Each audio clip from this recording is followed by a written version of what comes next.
Destiny 2 Season of the Splicer has finally, officially been unveiled. What's going on, Guardians? My name is the Black Link, and as we make our way towards the end of the Season of the Chosen, with this of course being the last week of Season 13, we've finally gotten the official reveal of what's coming in Season 14, officially titled The Season of the Splicer.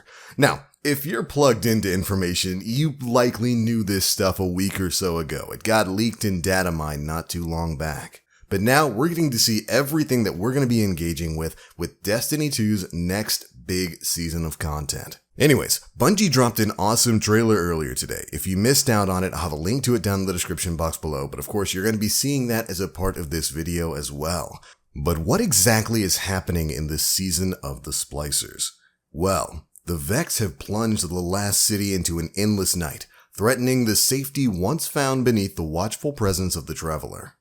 It is here, bathed in perpetual moonlight, that Ikora Rey reveals the identity of an unlikely ally that may hold the keys to triumphing over this attack. Mithrax, the Kell of the House of Light, leads a small group of Elixni who wish to be closer to the Traveler. As a sacred Splicer, he possesses the knowledge needed to combat the Vex technology that ensnares the last city. So our old homie, you might remember him from Vanilla D2 in one of the missions you could do on Titan. Then of course we got to reconvene with him for the 0-hour hidden exotic mission. Mithrax, the Kell of the House of Light, is making his return as a major story character in this Season of the Splicers. And it's awesome to see him. Of course, it's also great to finally have Ikora Rey back as a major part of the story.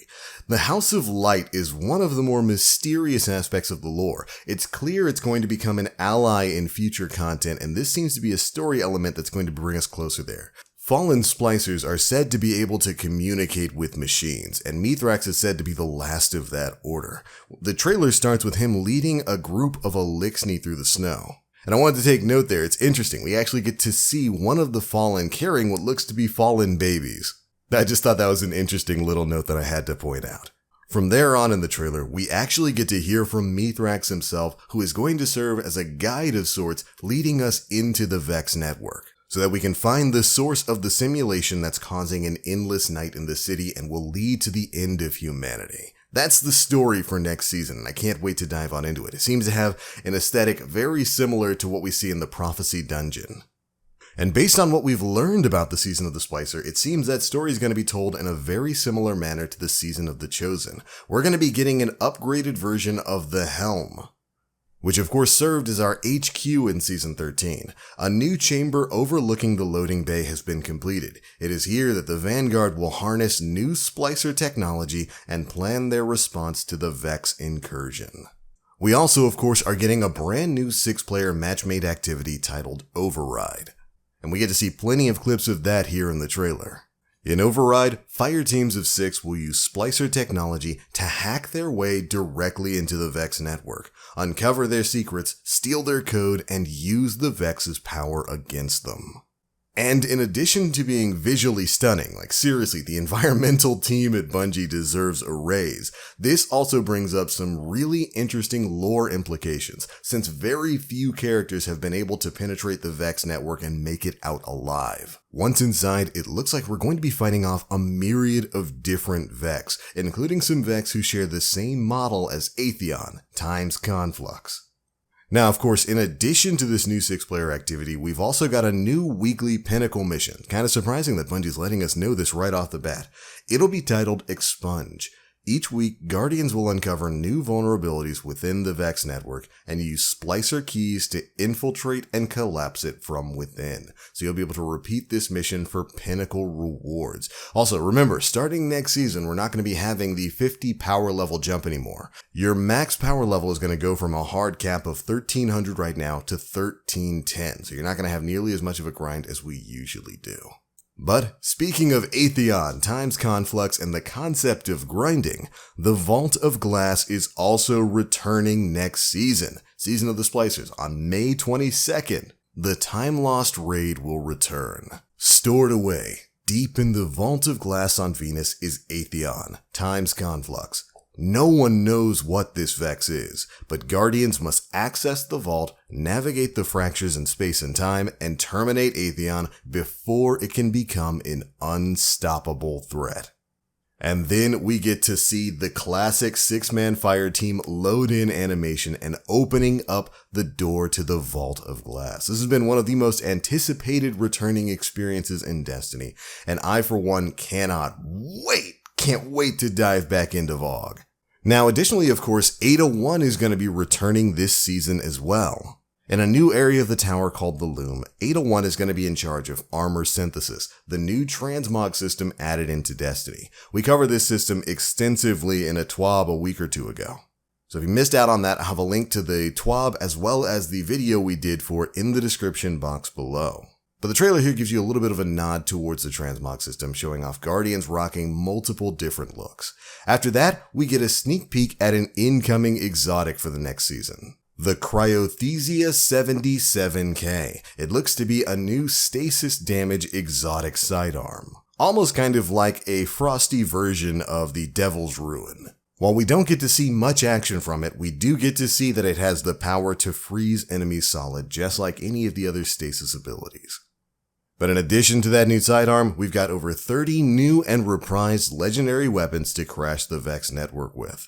And of course, we'll have new exotic weapons and armor to match that as well. In particular, we get a sneak peek at a few bits of incoming exotic gear, like the Star Eater scales for hunters. This allows hunters to feast upon orbs of power, charging their super more quickly and making it more potent. Then we've got the Path of Burning Steps for Titans. Titan armor that converts solar eliminations into increased weapon damage and makes them more difficult to lock down with stasis. So we're now literally getting exotics that are made to counter stasis abilities. Finally, for Warlocks, we've got the Boots of the Assembler. These boots condense a Warlock Rift's healing or empowering energy into projectiles that seek out their allies to bless them with noble benefits. Which almost kind of sounds like it's a Rift version of the noble round you get when you're utilizing the exotic hand cannon Lumina. So basically you drop your Rift, it condenses it into a projectile, and it's going to give buffs to your nearby teammates. Definitely an interesting ability. Beyond that, of course, a brand new season comes tacked along with a brand new season pass. And of course, owning that season pass is going to unlock instant access to the new Cryothesia 77K stasis-powered sidearm, as well as grant you access to other extra rewards and EXP boosts. It looks like our artifact this time around might be the Splicer Gauntlet, which is described as sacred Splicer tech that can be charged with ether and used to hack the Vex network, access conflux chests, and unlock Splicer upgrades.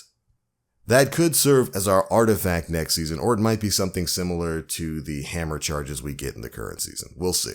Of course, beyond that, the season passes got 100 other levels of items for you to earn, giving players plenty of rewards as we progress throughout the season. And as usual, Bungie's given us a handy guide for what's going to be available to free-to-play players as well as people who own the season pass.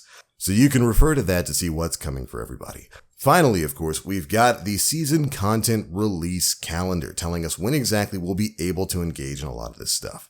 Starting May 11th, the first day of the season, we've got the official intro mission, armor synthesis, and the Endless Night is going to begin. Additionally, on the 11th, we'll be getting access to new Stasis Aspect quests, and of course, Override is going to be going live on Europa.